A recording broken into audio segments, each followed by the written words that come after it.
Hello दोस्तों, आप सभी सोचते होंगे और आपके मस्तिष्क से भी आवाज़ आती होगी कि मैं भी जीवन में कुछ बड़ा करना चाहता हूँ, लेकिन आप सोचकर वहीं रुक जाते हो। ऐसा क्यों?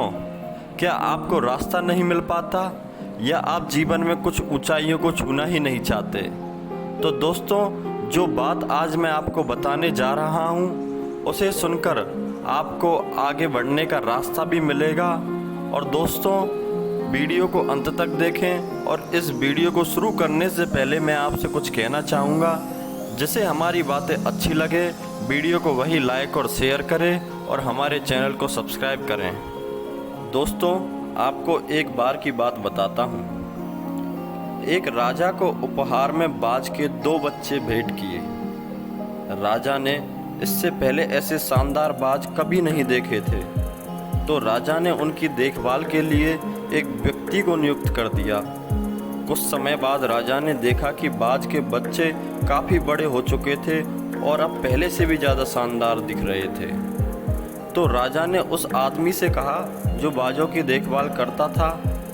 राजा बोले, मैं बाजों की उड़ान देखना चाहता हूँ, तुम इन्हें उड़ने का इशारा करो।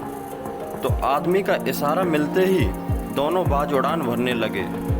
एक बाज आसमान की ऊंचाइयों को छू रहा था, वहीं दूसरा बाज कुछ ऊपर जाकर वापस उसी डाल पर आकर बैठ गया जहां से वह उड़ा था। राजा ने कहा, जहां एक बाज इतनी अच्छी उड़ान भर रहा है, वहीं यह दूसरा बाज उड़ना ही नहीं चाह रहा। सेवक बोला, जी हुजूर, इस बाज के साथ यही समस्या है, वो इस डाल को छोड़ता ही नहीं है। परंतु राजा तो दोनों को ही उड़ना देखना चाहता था। अगले दिन पूरे राज्य में ऐलान कर दिया गया कि जो इस बाज को उड़ाने में कामयाब हो उसे ढेरों इनाम दिया जाएगा। फिर क्या था, एक से एक अनुभवी और विद्वान आए और बाज को उड़ाने में नाकामयाब रहे। बाज कुछ ऊपर उड़ता और फिर वहीं उसी डाल पर आकर बैठ जाता। फिर एक दिन कुछ अनोखा देखने को मिला।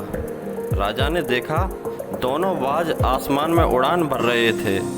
राजा को यकीन नहीं हुआ और तुरंत उस व्यक्ति का पता लगाने को कहा जिसने यह कारनामा कर दिखाया था। वह व्यक्ति एक किसान था। अगले दिन दरबार में हाजिर हुआ। उसे राजा ने स्वर्ण मुद्राएं भेंट करने के बाद कहा, मैं तुमसे बहुत प्रसन्न हूँ, बस तुम इतना बता दो कि जो काम बड़े बड़े विद्वान नहीं कर पाए वो तुमने कैसे कर दिखाया। किसान बोला, मालिक, मैं तो एक साधारण सा किसान हूँ, मैं ज्ञान की बातें नहीं जानता। मैंने तो बस वह डाल काट दी थी जिस पर वह बैठने का आदी हो चुका था। जब डाल ही नहीं रही तो वह अपने साथी के साथ आसमान में उड़ने लगा। दोस्तों, इसी तरह हम सब भी ऊंची उड़ान भरने के लिए ही बने हैं, लेकिन कई बार जो हम कर रहे होते हैं उसके इतने आदी हो जाते हैं, अपनी क्षमताओं को भूल जाते हैं और अज्ञानवश यह भी भूल जाते हैं कि हमारे पास ध्यान रूपी पंख भी हैं, जिनसे हम आत्मा से परमात्मा तक की और ज़मीन से आसमान तक की उड़ान भर सकते हैं। तो दोस्तों, यह वीडियो आपको पसंद आई हो तो वीडियो को लाइक और शेयर करें और हमारे चैनल लर्निंग फैक्ट को सब्सक्राइब करना ना भूलें। धन्यवाद।